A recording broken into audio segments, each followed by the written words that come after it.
आज है 1 सितंबर और कल होने वाला है आदित्य L1 का लॉन्च। तो लॉन्च से पहले कुछ डिटेल्स जो हैं वो इस मिशन के बारे में आप लोगों को बताना चाहता हूं, और कुछ डिटेल्स जो हैं डॉक्टर नीरज मोहन जो कि IIA के साइंस कम्युनिकेशन हेड हैं, आउटरीच के हेड हैं, वो आप लोगों को बताना चाहते हैं। तो चलिए इस वीडियो को जल्दी से शुरू करते हैं और जानते हैं आदित्य L1 के बारे में सारी जानकारी।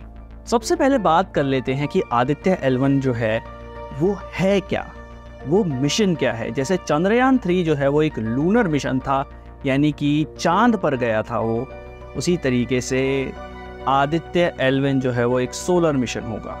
पर ये सोलर मिशन जो है वो सन पर जाएगा नहीं, क्योंकि सन पर भाई गया तो फिर तुम्हें पता ही है क्या बात होगी। तो आदित्य L1 सन पर नहीं जाएगा, बात होगी कि सन को स्टडी करने के लिए इस मिशन को लॉन्च किया जा रहा है। अब किस तरह से ये सन को स्टडी करेगा और इसका नाम क्या सजेस्ट करता है, वो सारी बातें भी जान लेते हैं। तो सबसे पहली बात आते हैं नाम पर। तो जैसा कि हमने सुना है आदित्य L1, नहीं ये वाला आदित्य नहीं, ये वाला आदित्य। तो आदित्य L1 जो है वो लॉन्च किया जाएगा L1 लैग्रांजियन पॉइंट पर। अब लैग्रांजियन पॉइंट क्या होते हैं इसके बारे में आप लोगों को ज़्यादा डिटेल में नहीं बताऊंगा, बट आप लोगों को इस पिक्चर से मैं आप समझाने की कोशिश करता हूं कि ये जो पिक्चर आप लोगों को दिखाई दे रही है, इसमें आप लोगों को अर्थ और सन के ऑर्बिट में 5 पॉइंट्स दिखाई दे रहे होंगे, जिसमें से L1 पॉइंट पर हम लोग आदित्य L1 को लॉन्च करने वाले हैं। और इस L1 पॉइंट पे और भी काफ़ी सारे स्पेस प्रोब्स हैं जो कि दूसरी कंट्रीज़ के द्वारा भेजे हुए हैं। आदित्य L1 उन्हें ज्वाइन करेगा।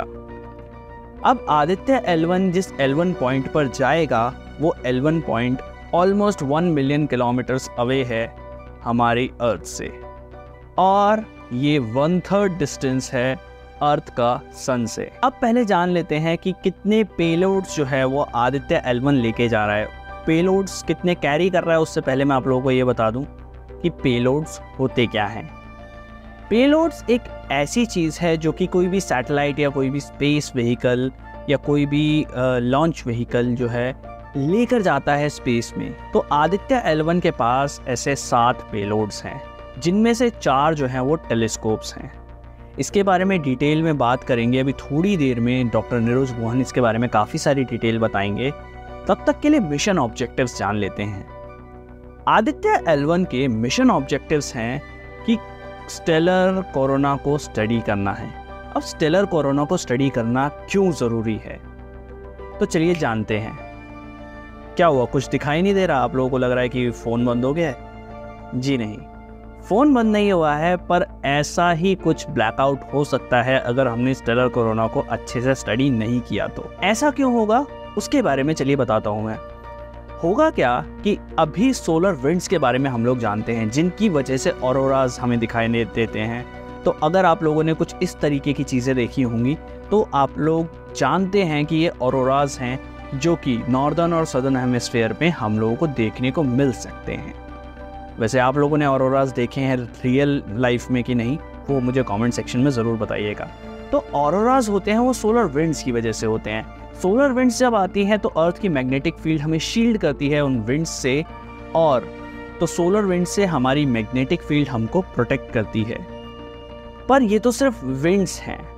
अगर सोलर स्टॉर्म आता है, जो कि पहले आ भी चुका है और इसके बारे में डिटेल में कभी और बात करेंगे, पर सोलर स्टॉर्म अगर आता है, कोई ख़तरनाक वाला सोलर स्टॉर्म अगर आता है, तो हम उससे कैसे डील करेंगे। और उससे डील करने के तरीके जानने से पहले हमें ये जानना पड़ेगा कि वो सोलर स्टॉर्म आएगा कब, हम उसकी प्रिडिक्शन कर पाएँ। ये जो है वो आदित्य L1 का ऑब्जेक्टिव रहेगा अपने मिशन के दौरान, स्टेलर कोरोना को स्टडी करना और सोलर विंड्स के बारे में और सोलर स्टॉर्म्स के बारे में ज़्यादा से ज़्यादा जानकारी इकट्ठी करना। अब दूसरा ऑब्जेक्टिव है कि सन को स्टडी करना। सन को as a whole object, as a star वो स्टडी करने वाला है, और वो स्टडी करके हमें ये बताएगा कि स्टार्स के बारे में और ज़्यादा क्या इन्फॉर्मेशन हम लोग प्रेडिक्ट कर सकते हैं, क्या क्या इन्फॉर्मेशन, क्या क्या नया डेटा हम लोग वहाँ से निकाल सकते हैं। क्योंकि आप लोग जानते ही हैं एस्ट्रोनॉमी में स्टार्स को स्टडी करना बहुत इम्पॉर्टेंट हो जाता है, और आदित्य L1 हमारी इसी में हेल्प करने वाला है।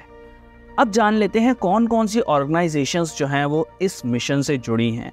तो इसके बारे में आप लोगों को पता लगेगा डॉक्टर नीरज मोहन से, जो कि इंडियन इंस्टीट्यूट ऑफ एस्ट्रोफिजिक्स के आउटरीच के हेड हैं और एक साइंस कम्युनिकेटर भी हैं। तो चलिए उनसे जानते हैं। Hi, Shiva Maurya, aka Rosender, and all your viewers. My name is Neeraj Mohan Ramanujam, and I work at the Indian Institute of Astrophysics. We are based in Bangalore, and we run observatories across the country, one of which is at Hanle in Ladakh. And you see a picture of the night sky, the glorious Milky Way, taken from outside the observatory behind me as a wallpaper. Now that we're done with the moon, of course, the next target is the sun. We move on fairly quickly, I suppose. The Aditya L1 is a solar space mission. Is going to be launched on 2nd September, which is the end of next week by ISRO, and so we're kind of moving very fast through the solar system, if you may. So Aditya L1 is a consortium of many bodies. The payloads themselves are being made by various centers of ISRO, as well as IAA and IUCAA, like I mentioned. IAA, where I'm from, assembled and built the Visible Emission Line Coronagraph, the VELC, at our campus in Hoskote in near Bangalore, called CREST. And IUCAA has built SOOT, which is the Solar Ultraviolet Imaging Telescope. Of the remaining 5 payloads, are made by various centers in ISRO. Of course, the user community or the user community, as well as the community of solar astronomers whose work has gone into designing these instruments, to preparing for these instruments, preparing the science case for them, etc., is much larger. And it's made of members from many institutions across the country, including IITs and IISERs and universities and other research institutes. There's a long list. I think the website has a list. And therefore, though the actual engineering part is predominantly made by 3 or 4 institutions, the astronomers who are going to use them, and the astronomers whose work went into making sure all this happened, comes from a very large number of institutions in India, both research and educational. And there have already been many workshops aimed at building capacity among the younger generation of students to use Aditya data. So we are hoping that will take off in a big way very soon. Hopefully आप लोगों को समझ आया होगा कि कौन सी organisation ने क्या काम किया है, और आदित्य L1 के जो पेलोड्स हैं उनके बारे में जो भी चीज़ें नीरज सर ने हम लोगों को बताई, उनके बारे में काफ़ी आप लोगों को जानकारी मिली होगी। तो thank you very much for watching this video. और अगर आप लोगों को ये वीडियो पसंद आई हो तो लाइक कीजिएगा इस वीडियो को, शेयर कीजिए अपने दोस्तों के साथ। और आदित्य L1 की लॉन्च का वीडियो अगर आप लोग बनाते हैं या फिर किसी भी तरीके से आदित्य L1 के लॉन्च को देखते हैं, तो आप लोग रोजेंडर पर इंस्टाग्राम पर हमें टैग कर सकते हैं #Rosender यूज़ करके, और अपनी पिक्स जो है वो हम लोगों को भेज सकते हैं। और इसी तरीके से अगर आप और भी टॉपिक्स के बारे में जानना चाहते हैं तो चैनल को ज़रूर सब्सक्राइब कीजिएगा, क्योंकि इसी तरीके के टॉपिक्स मैं आप लोगों के लिए लेकर आता रहता हूँ। इवन साइंटिस्ट के इंटरव्यूज़ लेकर आता रहता हूँ। तो अगर आप लोग चाहते हैं ऐसा क्वालिटी कंटेंट देखना तो चैनल को ज़रूर सब्सक्राइब कीजिएगा। मिलते हैं अगली वीडियो में। Thank you from रोजेंडर।